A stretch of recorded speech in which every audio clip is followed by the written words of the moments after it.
Hey guys, we're here on the Blue Collar Future podcast, and we've got Marc Hadfield. How's it going? Good, how are you? Good to be here. Yeah, it's good to have you on. You kind of filled a spot we had, and we're able to be available because we had talked about getting on. And anyways, you have a busy couple of weeks right now. The So timing worked out great. yep, Weather plays into that. Sometimes in spring you can't predict, and, Yeah. and if you're gonna be working one day and then it suddenly doesn't happen, now I have a open day. yeah, exactly. Spring is always that way. So yeah, let's get into it. What do you do? I'm a landscaper. I started landscaping, and now we do pools and landscapes, Cool, hardscapes, all of the above. Anything pretty much outside. cool. Pool companies are way scheduled out right now. Very far. Sometimes that's not such a good thing. Yeah. Yeah. Well, it's interesting because you want to. It's reliable and consistent, but I mean, how far out do you want to be scheduled? Yeah, I love actually to explain the good and bad of it. I love being planned very far in advance, as far as possible. I wouldn't mind having a project scheduled a year and a half ahead. But I guess to explain what I meant by not such a good thing is to overbook. Yeah. Yeah, and I think that a lot of contractors get themselves into a pickle when they just kind of like see that shiny dollar and they see, wow, there's around 2020 an immense demand for pools. Hmm. Everybody was staying at home. Everybody's at home, and they all had home equity, Yeah. and nobody wanted to move and go outside. They couldn't go on vacation, and Yeah. they wanted a pool and remodel their backyard. And everybody and their dog started a pool company. Yeah. I know of a couple that started around that time actually. Yeah. So The demand just absolutely boomed, and it is a very high demand still. Very very surprising for Utah, where we can only use our pool for about a little less than half the year, yeah. unless Yeah. you Because wanna it's pay the heat bill. yeah. Yeah. Exactly. If you want to heat it, my parents have a pool, and Mhm. kind of early spring, or when they first um, de-winterize it. Yeah. Yep. They've got to heat it, Yep. and sort of heat it all year, but obviously not as much. And then late Yeah. fall, it starts to get, it's like, yeah, we're Yeah. running this heat up on this. And anyways, it's interesting because my dad grew up in Texas. Oh yeah. He was born here, grew up in Texas. Everybody's got pools there. Everybody, and they're cheaper Everybody. And they're super cheap. because there's a lot of builders. Yeah, there's a ton of them. So Mhm. the demand, the supply and demand is way different. Yeah.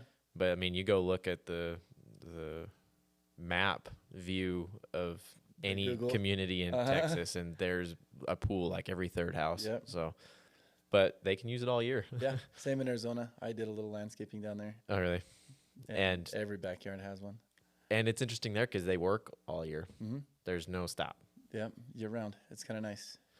I've Yeah. considered it a time or two. Yeah? Considered moving there? Yeah. Yeah, I'll probably start closer to St. George, not quite so far. But I Yeah. have an uncle who's a builder in Phoenix, and I worked with him a couple winters. Yeah.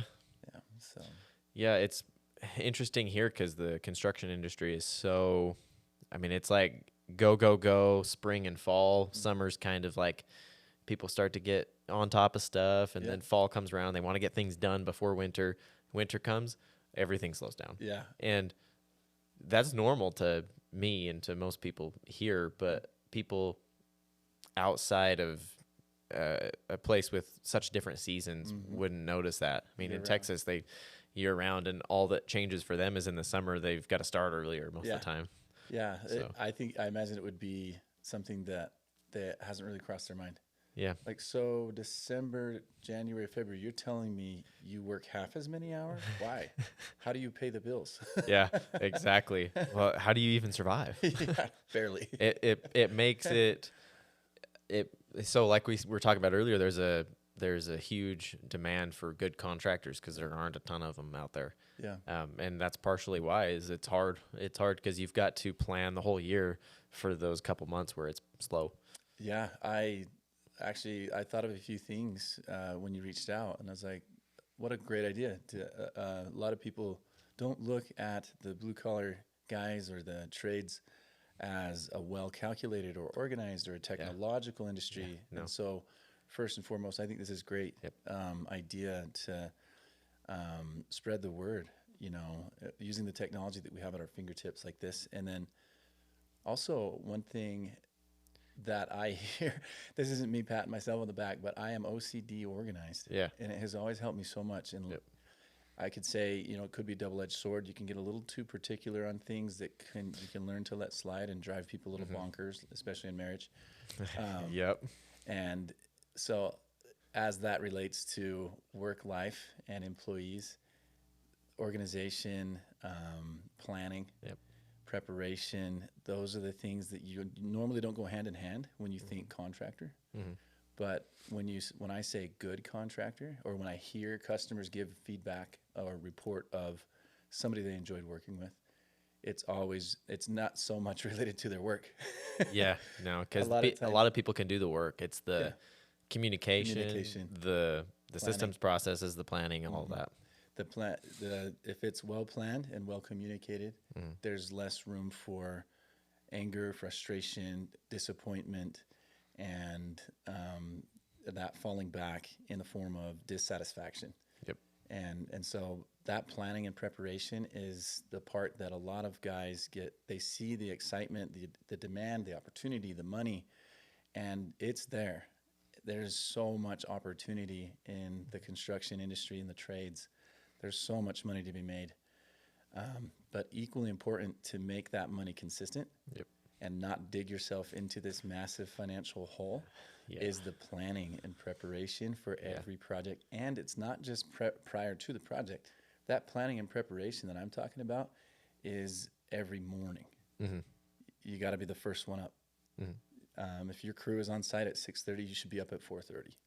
And that first half an hour, a lot of guys take that for granted. They just, if the crew shows up at 6, they show up at 6 or 5:55. Yep. It's like, did you plan today? Yeah. Or they just show up and you just say, go at it? Yep. Or do you just not even show up and you just expect them to know what to do? Yep. And then corners get cut, things get installed improperly, homeowners get frustrated. Yeah. And then a bad record falls back on that contractor. And sadly, many contractors in general get the rap. Yeah, they get the rap. In fact, one of my guests recently was a general contractor, and he's like, is it all concrete guys like to leave things undone to the last minute? Because a lot of concrete guys like show up at 6, they got mud at 6:30, and they're freaking scrambling, still trying to prep things. And I'm like, no, we don't do that. Yeah, good. We leave some things to be done in the morning. The morning of, as they need to. But other than that, it's like, no, it's about proper preparation to set yourself up for success. Absolutely. So it's such a huge part, and a lot of people just fly by the seat of their pants and roll out of bed, 30 minutes before they got to be to work, and it's crazy to me. But especially in this industry, we have those of us who are in it and have been in it and plan to stay in it. I think one thing that we could probably say goes without saying is that we enjoy working outside. We enjoy hard work. Yep. The hard labor doesn't necessarily, it's not really what scares us away. Yeah. You meet people every day that go, how do you do that? That looks like such hard work. And it's like, well, that's the part I actually enjoy. Yeah. Yeah. The part that most of us in this trade, in these industries of hard labor outside, don't enjoy is the paperwork, the desk work, the planning, the organization, and the preparation. Yeah. But it is, if you were to put it on a percentage scale of what's most important, I would honestly say that is 90% of the work. Yeah. The hard labor outside, that just takes getting there, doing it. And once you get moving, whether it's cold or hot outside, whether it's 100 degrees outside or 15 degrees, you don't really notice. You just get going and your blood gets flowing. Yep. And you realize the first 15 minutes on site are the hardest. Yep. The rest of the day, you're just going. Yep. But that 90% in planning and prep is where all your future business comes from. Mm-hmm. Because that's where the good report comes from. Mm-hmm. The customers are happy. So many people are going to say, oh, I love your patio. Who did it? Yeah. Oh, I love your walls. Who did these? Mm-hmm. And if their report is, oh, he was terrible, don't ever use him again. Yeah, I know that happens a lot because a lot of contractors don't manage the expectations very well with the people they're working for. Yeah. And either don't deliver a good job or deliver the job that the client expected. Yeah. Communication wasn't there, planning, preparation, whatever wasn't there. Absolutely. And maybe it wasn't that it wasn't a good job. It was just the client didn't have a good experience Right. with it. And a lot of that is communication. And Yep. and I will say,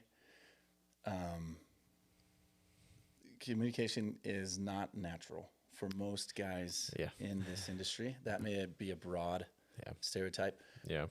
but it is a bubble that we all have to work out of. I'm grateful it's always come quite naturally for me. If anything, I probably talk too much and communicate too much. But I have never had a customer complain that I gave too much information, because Yeah. they look at these, whether it's a 10 by 10 patio or a $150,000 pool. Yep. These are big investments. Yep. And it's the same as them investing that same amount into something they value highly, like a vehicle, a dream car, or something important in their home. This home is their sanctuary, and an investment, a savings account to them. You are entrusted, and they are confident in you, and they are giving you that savings. Yeah. And the least you can do is give too much information, so that there's less gray Yeah. area. Yeah. Well, that's where a lot of contractors struggle, because like you said, it's not natural. And a lot of them don't have the patience to explain little details that maybe aren't that big of a deal. The client doesn't think it's that big of a deal. They just want to know. But the contractor is like, they feel like they're getting grilled down about things that don't matter. But Sure. they just want to know what to expect. Yes, and there are, I have to clarify, there are some projects, if they are a little more simple, Yeah. that may not require a 10-page bid. Yeah. Yeah. And I did actually, before getting into the construction world and landscaping, I did sales for 6 years for a home security company, like a lot of these Utah guys do. And my talkativeness actually in that trade worked against me. Giving way too much information when you're knocking a door to a stranger. They don't want you there. Yeah. Yeah. But these and that's a much smaller investment, Yeah. but an investment all the same. In this case, these are bigger investments. Like I said, if $5,000 to me can be a lot of money that I could use for something else, and I'm going to hire somebody, I want to trust that person. Yeah. I need more information. And like we said, I was most likely referred to you by my friend or my neighbor. I saw the work you did there. It looks really good. Yep. So far, if it speaks for itself, that's, in terms of getting referrals, that's where 90% of our referrals come from. Yep. However, that communication can prevent a lot of, can lead to further business and growth, and prevent a lot of sleepless nights. Yeah. So like you said, expectations, I love detailed bids. Yeah.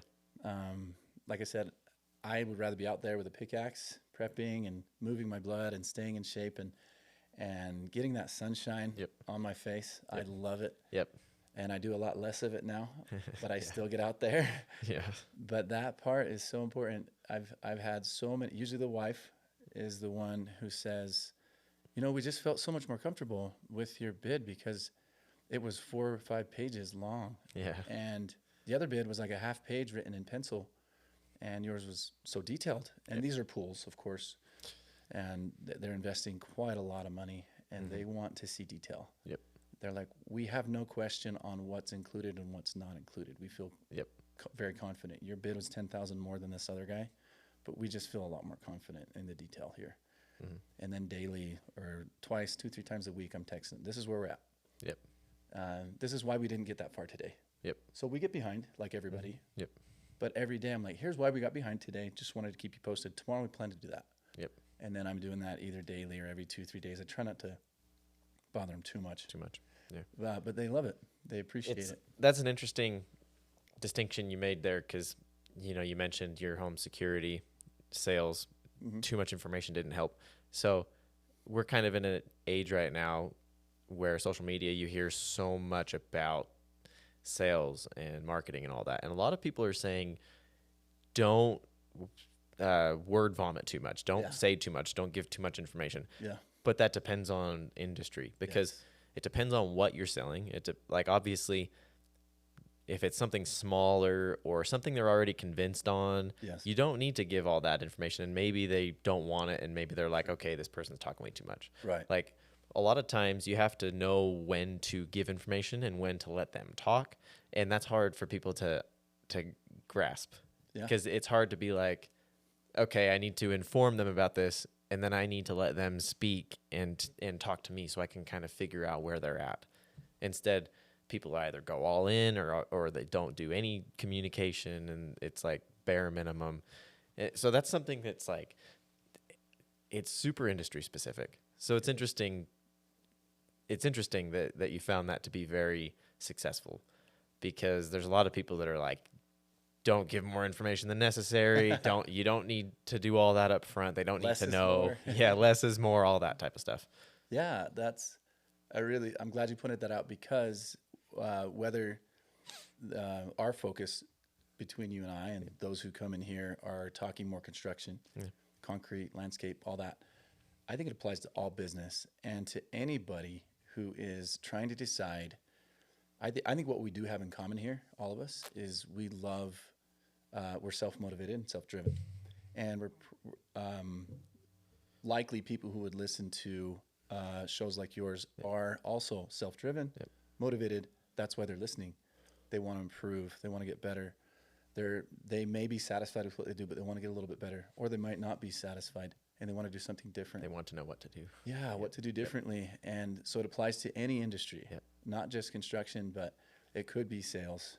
There could be some women out there saying they want to start their own nail salon or their own lash salon or a hair salon. Business, and it doesn't even have to be a salon. They want to maybe be a real estate agent. It applies to all of that.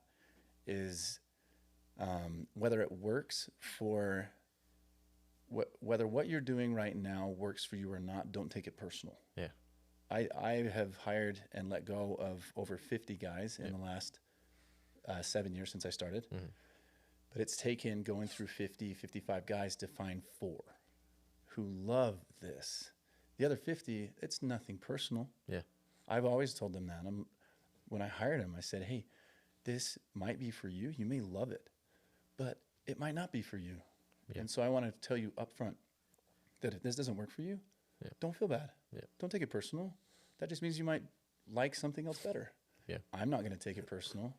And if you show up and do a good job, whether you stay with me or not, I'll write a great recommendation for wherever you go next. And so feeling of where do I belong? I think what we can say that we have in common, those of us who love listening to these types of shows, is we are either entrepreneurial, we love business and business ownership, we love to be our own boss, our own independent person, or have some form of independence with what we're doing. And what I could say is, I was terrible at sales. In summary, I struggle with conciseness. My wife teases me all the time. In summary, I was terrible at sales. I didn't knock 4 months of the year like most of those guys do summer sales. I didn't know what summer sales was. I had to do year sales. I knocked doors the entire year. I actually lived in my car. I was homeless for a year because I was so bad at sales. It's like, I just got to knock every single day, and you can't do it in Utah. It's too cold. So I drove out to California and knocked doors for a year, lived in my Jeep. I was so bad at sales, but I just kept doing it. And I burned those bridges, and I didn't look back, and I just kept doing it. And it taught me resilience, but I was terrible at it, which taught me some lessons and led me to what I am good at, like you said, where somebody like me who enjoys sharing a lot of information and enjoys sharing details, highly hyper detailed person, that may work against me in certain sales industries. But it works for me so well in pools and landscapes. My customers love it, and I've found my passion. Well, finding your passion is the huge thing, and it's so hard nowadays because everybody's looking to the sky or like to their school teachers to like tell them what they want to do instead of figuring out what aligns with their values, like trying different things. So like big thing I talk about is school, like how everybody is like going to school, like that's how you figure out what you're going to do. But like what a disservice to people that just want to get out there and try different things, because school is not a place to try out for Hands-on. for work or Right. hands-on. It's not a place to find what you want to do the rest of your life. It's a place to go to get educated when you know what you want to do for the rest of your life. Yeah. So going out and trying new things, I mean, it works for so many different people that I almost wonder if people should do that instead of going. The you school know? of life. I school pay of the life. tuition of. Yes. You pay the tuition. Yep. For the school of life as well. Yep. It'll cost you some money. Yeah. Well, but you might also be making money. You never Yeah. know. But every lesson costs something. It costs, and it's worth So- it. And I would say, don't be afraid to fail. Yep. That was one of my favorite messages from Arnold Schwarzenegger. I listen to his 6 rules of success frequently, and I love it. He says, don't be afraid to fail. If you're paralyzed by failure, you'll never get out and do anything, or Yep. you'll stay at the same dead-end job for the rest of your life. Yep. Don't be afraid to chalk one up on the loss column Mm-hmm. and say, well, that wasn't it, and I'm not good at that. But here's what I learned. Mm-hmm. Thank heaven for that. And it cost me, 1, 2, 3, 5, 10 years of my life. There's the tuition Yep. that you pay. But it led me to this. Yep. And if I didn't do those sales for 5 or 6 years, even though I was terrible at it, Yeah. I learned so much priceless information that I still use today, Yep. even in contracting, that benefits me so much. Yep. And I wouldn't trade a day of it. Yeah. So backtrack for a second. You said you hired 50 or 55 guys just to find 4. 4.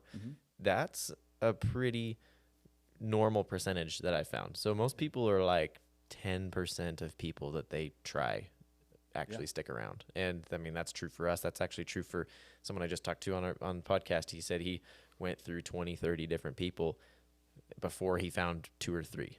Yeah. So people will hire somebody and they won't work.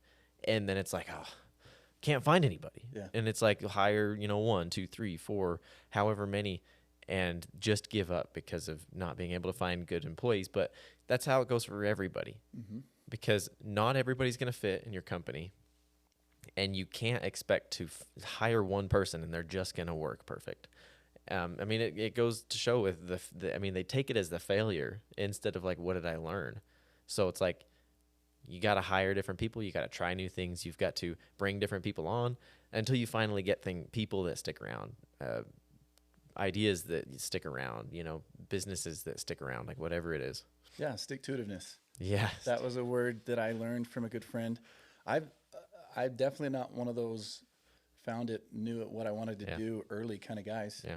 I loved architecture and building in high school. I loved design and artistic, very right-brained, but also very left-brained and organized, so I was like, I love business. I love design. Maybe I'll be an architect. So I studied it all through high school. I studied it for a year and a half in college. Ended up playing ball and then changed my major to business because it was easier. But then after college, I was a cell phone salesman. I got home I served my mission in Brazil, got back, got married real fast. Cell phone salesman. I mowed lawns. I did door-to-door security. I was a desk salesman for some school software. I was a banker. I tried so many different jobs, and that is so normal. If I could, encourage anyone out there that might be wondering where they fit in or what next step to take, I would just say, take a step. Yeah. Take something. Don't be afraid to take Yeah. a step. And if you know that where you are now is not working for you, Yep. then start making preparations to take that step sideways or forward or back or to the next step, some direction, preferably not back. But take a step. Don't be afraid to fail and try something. That is sometimes the best way. I just turned 40 last September, but I feel like I'm 28. Yeah. And because I found my passion, but I didn't find it until almost 7 years ago. So I was 33. Yeah. And we're in a lot of young people or even older guys, might be, or girls, they might be 22 and like, what do I do in life? They might be 45 Yeah. and saying, what do I do? I don't love what I do. It's never too late. And that failure, it might have cost you a few years and some money.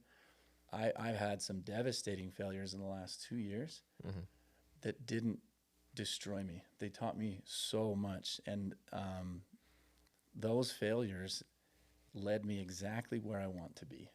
And had I not gone through some of those experiments with this job or that job, Yep. I wouldn't be where I'm at right now. Yep. And if I was afraid to hire in this current career, in this current business, I would never grow, which might be okay. Some guys like working alone, and more power to them. I think that's wonderful. Yep. But I wanted to grow. I would love to have a cabin, a place to spend weekends with my wife and have some kids and travel with them. So I was like, I want to grow a little bit here, and got to hire to do it. Yep.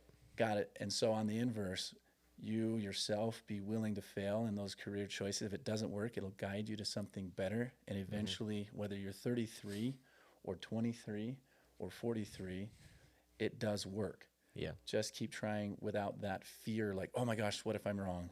Yeah. How much time am I going to lose? And same in hiring. Don't be like, oh, I don't want to hire this guy. What if he's a waste of my time? Well, what if? Yeah. What if You never know. What if, What if he's your best that you ever had? Yeah. Yeah. What if he's the best employee you've ever even? Keep trying. Yeah. You just got to keep trying, and you never know unless you try. Yeah. But people get defeated, and they get, the one failure.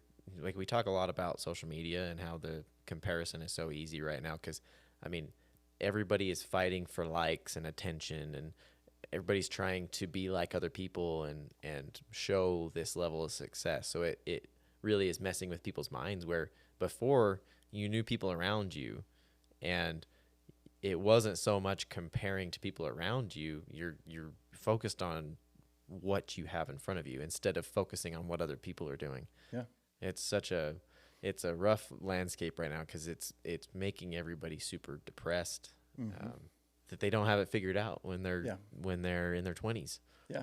And my wife is big into content creation. She's so spunky and fun, and it's very natural for her. She loves to be a creator. And I would encourage anybody out there, and if there were no consumers, then we would. She'd had nobody watching. Yeah. There'd be no podcast. There'd be no television. There'd be no success in the entertainment world or the inspirational world. But so there has to be leaders and there has to be followers. However, I am of the mindset that there will never be too many leaders. Yep.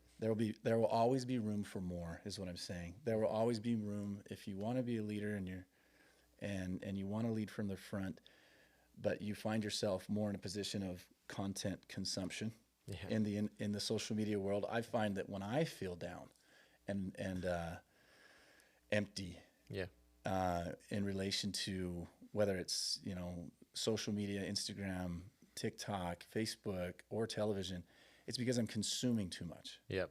So, but when I create, that takes a willingness to look stupid. And a willingness to feel awkward and sound stupid sometimes. Yep. It's helped me a lot to. I've had a few instances in life, a few circumstances and experiences, mostly relating things that I had previously classified as failures, that have opened my mind to look stupid and to be willing to feel stupid sometimes and feel embarrassed and to put myself out there. Yep. And what's the worst that could happen? This isn't going to kill me. Yeah. And create and inspire and just try. If you like to be funny, be funny. If you're a serious person, be stoic. Do whatever you like to do, but create a little more.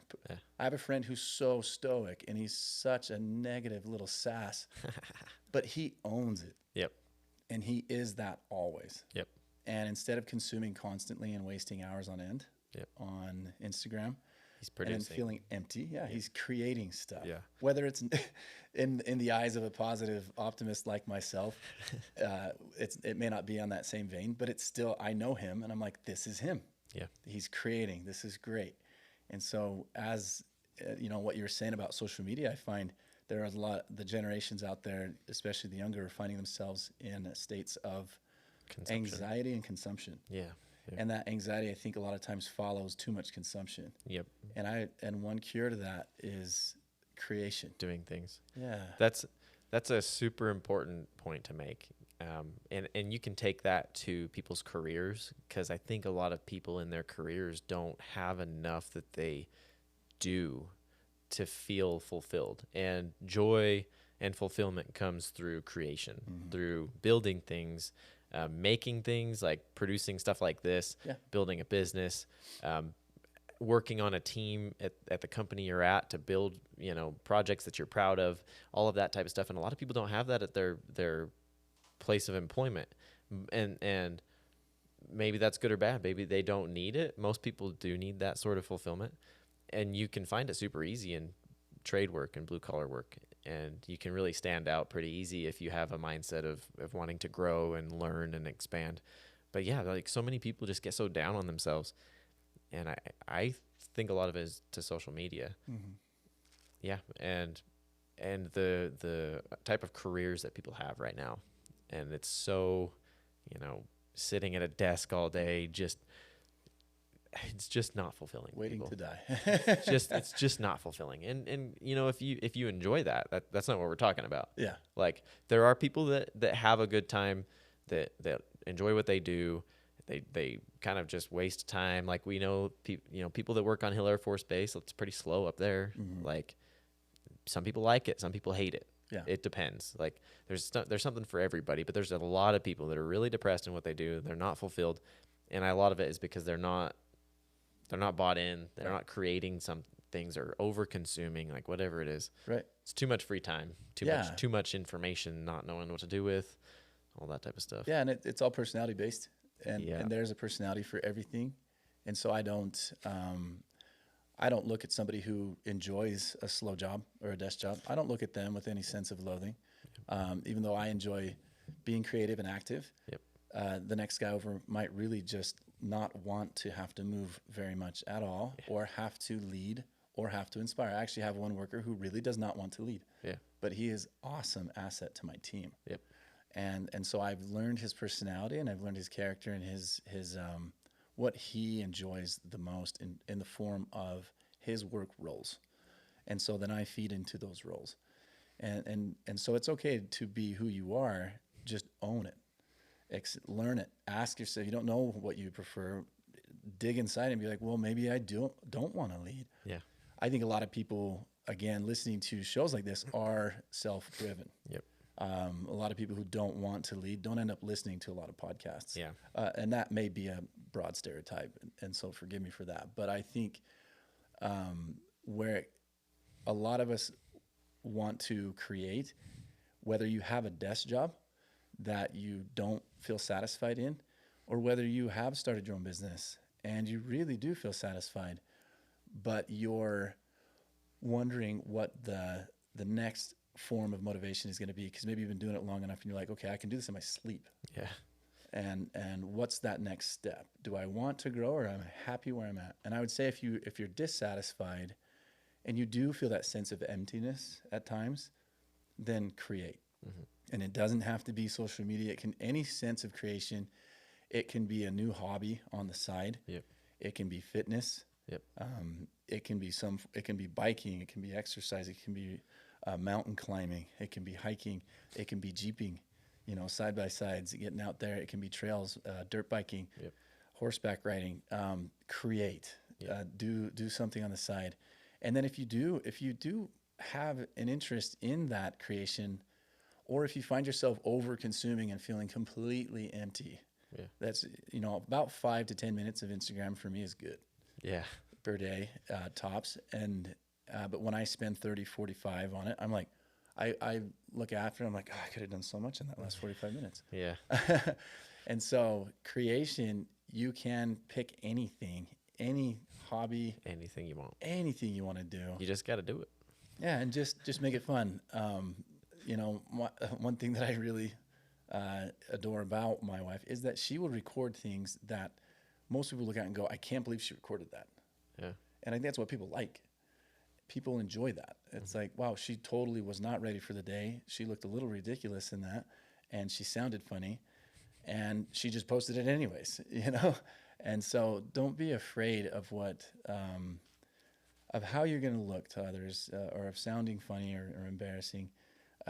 Create. If you want to create, then if you have a position or a job or a career that allows you that flexibility to record yourself, or to share, or to post YouTubes, or anything like that, that is wonderful. Buy yourself a tripod, set up your phone, record what you're doing. You may not know how to cut those videos yet, but ask around. There's plenty of information. If you don't, and you have a career that doesn't allow that, then you've got to have something you enjoy. I mean, there's people that record themselves doing video games. Yeah. Literally. They're creating. People tune in to watch people play video games. Yes, and they're creating. So that creation, though, they're getting so much more out of it than the ones that are consuming. Yeah. We got to have consumers, and we all consume in one way or another. Yep. But be a creator, and if you find yourself dissatisfied, find a way to create energy and light and inspiration in your life. So on this creation topic, what have been some things you've come across since you've started your business? So let's kind of switch to your business now. What have been some challenges you've come across, especially in the last few years, because it's been pretty tumultuous, and there are creation is good, but there are definitely challenges. Yeah. And overcoming that is part of it. I have had, I'm glad you asked, actually. That is something that I've thought about a lot recently. I got married a year ago. My wife and I it's our second marriage. And I was single for 13 years, doing the sales game for the first 5 or 6, and then searching for myself the other however many years of wandering. But about 5-6 years ago is when I got into the landscaping world in a roundabout way. I had helped my brother with his lawn care business off and on in between college semesters. And then I had been divorced. That at first, of course, felt very devastating. That was like 13, 14 years ago. And then I did the sales game, and then was in limbo there for a year or two, wondering what to do, because I knew sales wasn't a long-term thing. And what got me into this, and to answer your question, was actually what could have been a very devastating experience. My older brother's little girl was 4, and she was diagnosed with cancer in October 2016. And I was the only single sibling in the family left. Everybody else was married and either scattered out in their different career choices and unable to come help because they were working full-time already, or one other reason or another. But I was the only one that could really drop everything and quit knocking doors. It was my only career that I thought would pay the bills that I wanted. And so I kind of pigeonholed myself into it. But that one thing that could have been so life-ending and devastating, such as cancer, led me to change and drop everything and come help him full-time. And for a year or two, I made breadcrumbs because he had hospital bills coming out his ears. And he couldn't afford to pay me very much. But I felt lost for a little while, like, gosh, a sense of satisfaction from helping him, but a sense of devastation from, what am I doing with my life? I was 32 years old, 33, and I had to move in with my parents. And I thought, wow, my life is over. I have nothing to offer anyone around me. And I just felt a sense of incompletion. Something was missing, but I at least could gain satisfaction from helping him. And in a year, she actually is a little fighter and started to recover. And during that year, I picked up dozens more skills helping my brother in his lawn care and treatment business. And that led me to start doing little side jobs, which is where Hattie Inc. was born. And those little side jobs turned into bigger jobs and bigger jobs and bigger jobs. And by 2020, so I started that in 2016, 2017. By 2020, demand was through the roof, so high, I could not keep up, which is when I started hiring. And I think the first year I hired 25, 30 people of the 55. And went through a lot. I think 3 of them are the 3 that are still around, and one new guy. And so in 2021, early 2021, I started building pools because pool builders, like you mentioned, were so far out. Yeah, they were even far out before 2020. Yeah. I mean, there's not very many pool builders around here. So when we're working on homes that are like big custom homes, you would expect the pools to go in kind of when they're being built, but Yeah. the pools are like a year Yep. after. Yeah. So because they're far out. If it's especially if it is a good pool builder, a lot Yep. of times they're going to be out anywhere from 9 to 12 to 24 months. Yep. And I would definitely say it's worth the wait. Yep. Though I myself was learning at one time, Hmm. and somebody had to take that chance on me. Yep. Bless his heart. We learned and we did a good job, but there were a lot of things to fix. And to answer your question about some of the most difficult things that I had to overcome was obviously that first pool or Yep. 2 or 3.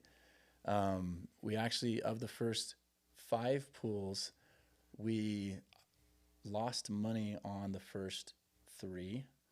Probably lost anywhere from $10,000 to $20,000 on the first 3, and then broke even on the next 2 to 3. And now we're starting to get back in the black.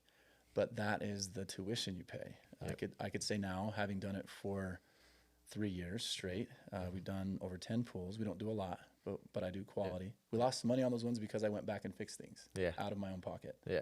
I'm not willing to not fix it. Even if Yeah. it costs me money, I got to do it right. Yep. So that's why we'd lose money. But it was the tuition. I looked at it like an investment in myself. If I go back and fix this and do it right, now I know how to do it perfectly the next time. And those people have a good experience, and they Yep. would recommend Yes. you in the future. And we still have a good relationship. Mm-hmm. Even though things don't go perfectly, I communicated every step of the way. Hey, this is what went wrong. Hey, this is what I'm doing to fix it. If you'll allow me some patience, I'm going to make it right. And they always appreciate that. And we have maintained contact with each one of those customers, and they all are satisfied to this day. That's an easy thing as a contractor to just run away from those problems and be like, nope, we're done. It is what it is, or charge to come back and fix. And that's what a lot of them do. And there's not a lot of contractors that will actually take accountability. And it's hard depending on scenario. Sometimes it's not technically their fault either. Right. So a lot of contractors get butthurt when there's even like anything brought up that's even remotely Gray area. Yeah. Yeah. But yeah, it's really easy, and a frustration for most people. It's really easy for contractors to just run away and be like, nope, we're Not my done. problem anymore. Yeah. And they don't mind the negative rating on Google, and they're like, there's plenty of demand out there. I don't need that one. Yeah. Write that one off. But I care a lot about how I feel at night when I'm trying to sleep. Yep. And a lot of that boils down to, if somebody thinks I've done something dishonest at their home, that investment that they entrusted to me, that they worked hard for, they also have a job and a career and dreams, and they had worked hard to save that money. And they had worked really hard to come up with that money to invest it into that item that they are trusting to me. So I am their investment. And if it's like putting $100,000 into an investment and having it only produce, you expect it to produce 10%, but say it only produced 5%. Yeah. You're wondering why. Why did this not produce what I thought it would produce?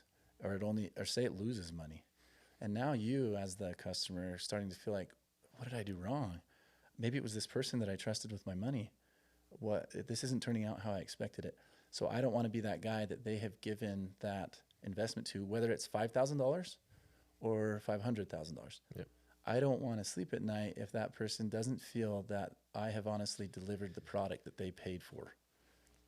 Yeah. And a lot of people, I don't know how people write that off, because it would weigh on anybody with a conscience. And so maybe some people just don't have a conscience about it. But And to be taken with a grain of salt, you can't please everyone.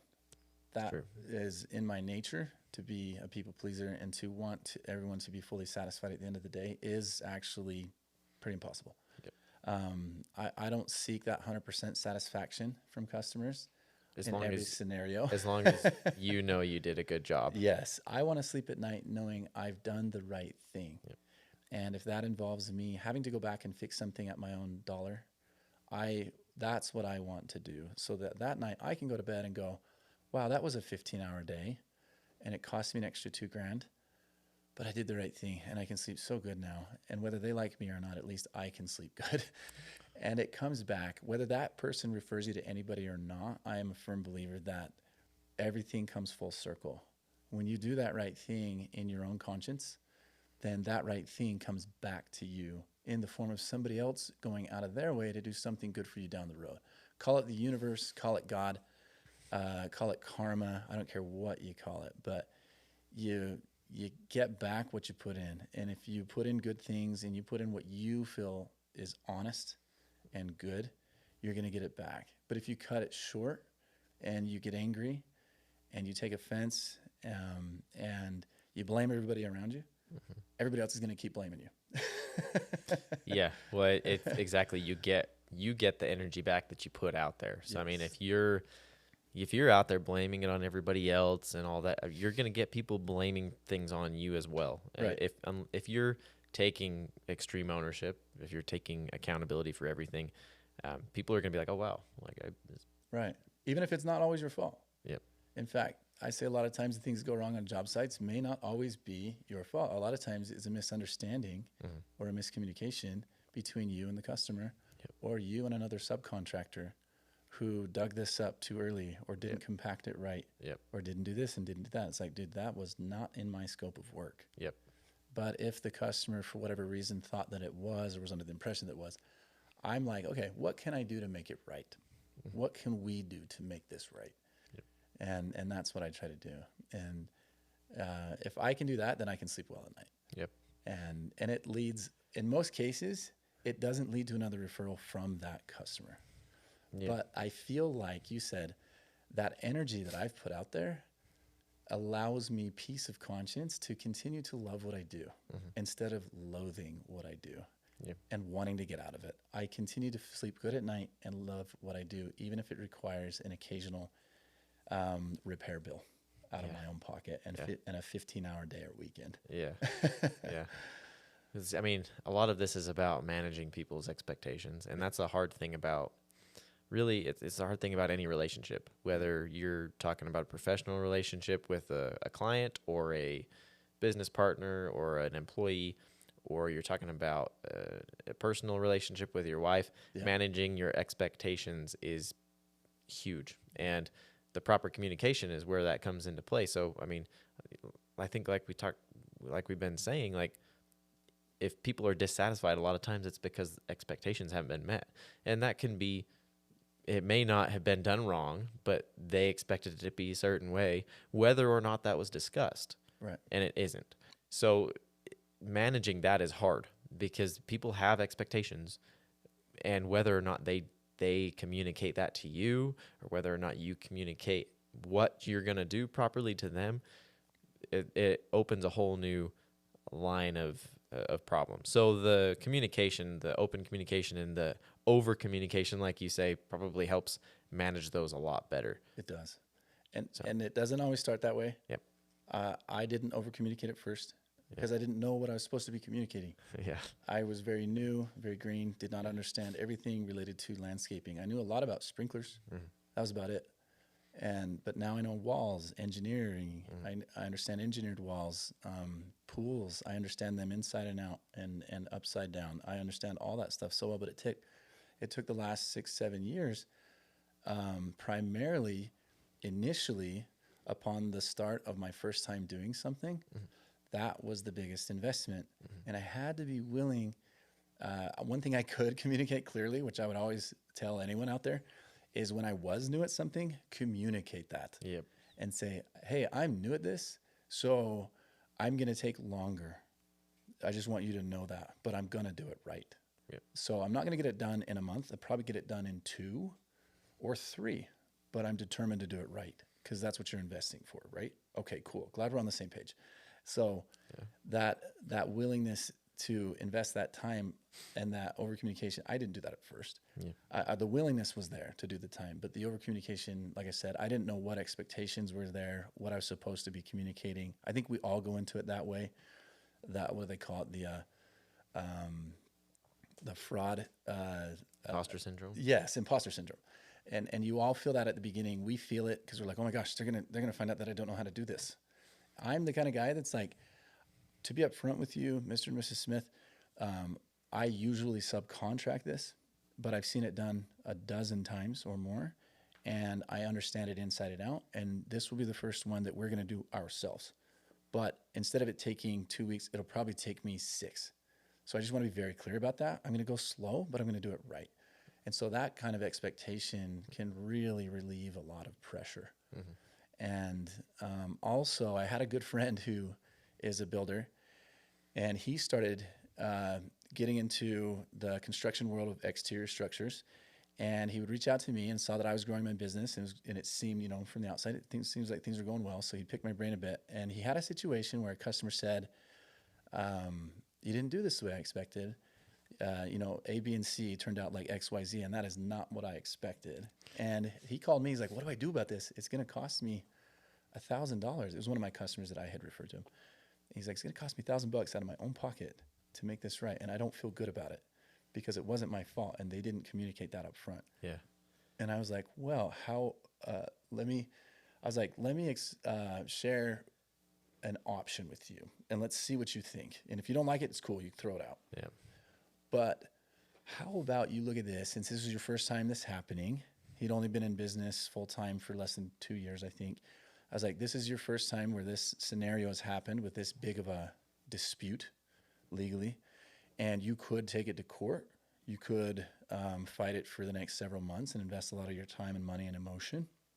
And you could win, or you could lose. Either way, how are you going to feel at the end of that with all the time that you lost and the potential of a 50-50 chance that you could win and a 50-50 chance you could lose? Or how about this? What do you think about this? How about you lose that? Let's say instead of 1,000, why don't you lose that 1,500? Put 1,500 into it, make it right, sleep good at night, get it over with in a week, get it behind you forever, and call this tuition of the School of Exterior Structures. You got to pay the tuition. They don't teach you this in school. And consider this a payment on your tuition for the school, the University of Exterior Structures. Yeah. We had lunch a few months later, and he's like, I'm really glad you said that. It was a lot better solution. And I'm not saying I know the answer to those scenarios. Sometimes you do have to go the other route. Yeah. But I have found if you're willing to look at it that way, if you're willing to put it behind you, let bygones be bygones, let the water go under the bridge, let it pass, get it done, even if it's at your own time, get it done right, put it behind you forever, and move forward to the next one and call that your investment. That I think pays you back more in the form of energy and light and satisfaction and joy for what you do, rather than fighting and blaming and taking upon yourself all the poor circumstances of everything that went wrong that worked against you in that scenario. Yeah. I mean, your investment into the school of life, yes, school of whatever it is, you can take that and apply it to anything as well. I mean, as an employee, you can take accountability for things that happen, even if you didn't do them, or even if you didn't even have anything to do with it. Be like, yeah, I should have been, around. Maybe I could have helped. Maybe I should know better. We need to do a better job. Like taking accountability for things that happen instead of saying, oh, well, he did that. I didn't have anything, didn't have anything to do with that. It means a lot more to the boss, doesn't it? Yeah. When you have an employee that says that, he's like, and even if it wasn't his fault, he takes ownership. Yeah. I'll tell you, those are the kinds of guys I love working with. I tell my workers every day that I don't keep them around just because they had the most skills. In fact, there's dozens of other guys out there with way more skills. I keep them around because they have such a positive attitude. I will hire and keep someone around and they can grow with me for attitude over anything else. And then the second item is reliability, dependability. Show up when you say you will and bring a positive attitude. Yeah, that's a hard one. Showing up when you say you're going to show up. Because there's so many people that, late to work, even though you work at the same time every day, and there's always an excuse. And it's like, okay, sometimes I get it. There's things that happen, but all the time, if you're just on time and you have a positive attitude, working for somebody in a trade anywhere, you will grow like crazy and stand out. It's the simple things. Oh, it's just those two things will make you stand out over everybody else because it's hard to come by. Yeah, positive attitude. Show up and take ownership. That is the hardest, true, what you said there. That is so hard because Yeah. sometimes it really is not your fault. Yeah, yeah, But you it's true. benefit more by taking ownership. I'm not Yeah. saying take the blame for everything, Yeah, but if you have a scenario that's causing a lot of stress yeah, and contention and anxiety and anger and fighting or just sleepless nights, go solve it. yeah, Whether it's your problem on that job site or that project or not, go fix it. Do what you can. If you can't fix it yourself because you don't know how, make a plan. Reach out to that person, apologize.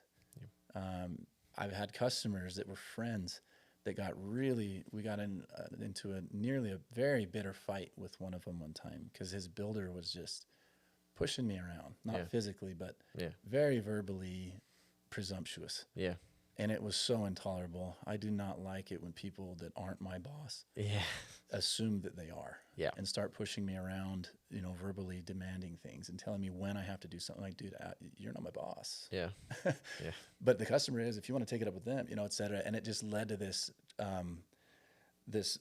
three-way triangle of anger. yeah, And it made very awkward feelings between me and my friend. And I was losing sleep. I was like, I just feel sick about this. It wasn't even my fault. This builder just started pushing me around and telling me what I had to do on this timeline, and the things that I was doing needed to be done differently. And he's wrong. This is me talking to my wife yeah, and myself, mostly some self-talk. And after a couple nights of that, which is odd for me, I usually try to resolve it quickly because I don't like feeling crappy for a couple days. yep, But after a couple nights of that, I was like, you know what? I know the answer. Even though it's not my fault, I'm going to call him, both the builder that I did not like and my friend who I still liked, but we had these bitter feelings toward each other. We're going to meet up. I'm going to take ownership, whether it's my fault or not. And I'm going to say, all right, I'll make it happen. And I did it. It was about trenches, that needed to be covered so they could get scaffolding up. And there were huge trenches. And I was like, well, if we bury those, we're not done with them. We'll have to dig them again. yeah, And I was very frustrated about it. But I was like, you know what? It can be done. If yeah. I go work 8 hours on a Saturday, even though I wasn't expecting to, and my whole crew is off and everybody else is enjoying the weekend, if I go do it, it'll work.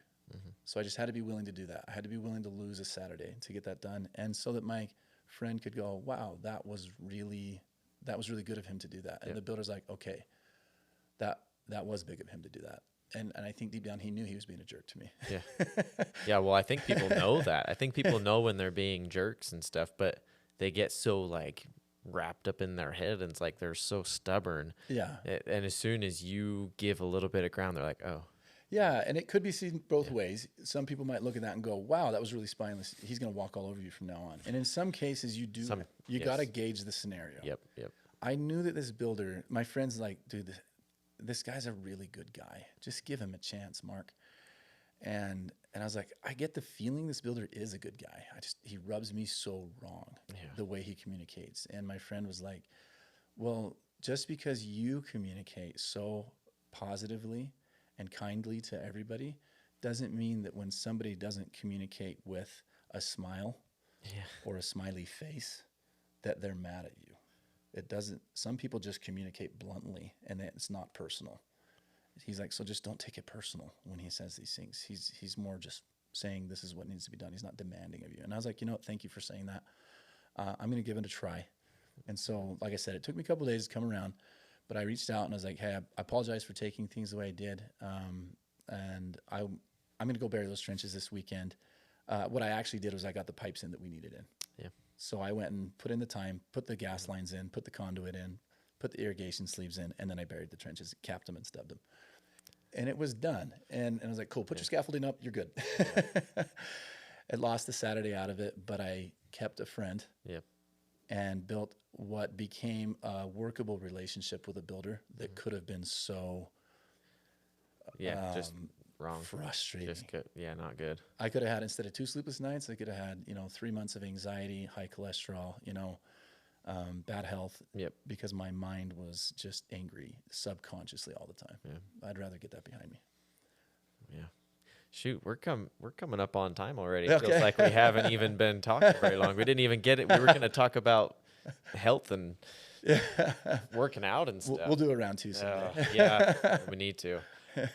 I mean, is there anything else you want to add to that? I mean, Yeah, I would just say, to reiterate what I said before, yeah, the thing that you fear most, if it's failure, for me it was failure when I first started, and then it became hiring people and babysitting people. I didn't like it. And then it was engineered retaining walls, and then it was engineered pools. Whatever you fear the most, if you want to grow and you want to earn more and learn more and be more and do more and feel more satisfaction, face that thing. That's what's helped me more than anything in business. I wouldn't classify myself as an overly wealthy or highly successful person, but I am happy in what I do. And so if success is classified by your happiness in what you do, I honestly can classify my recent successes amongst all the failures to the fact that I have faced those fears intentionally.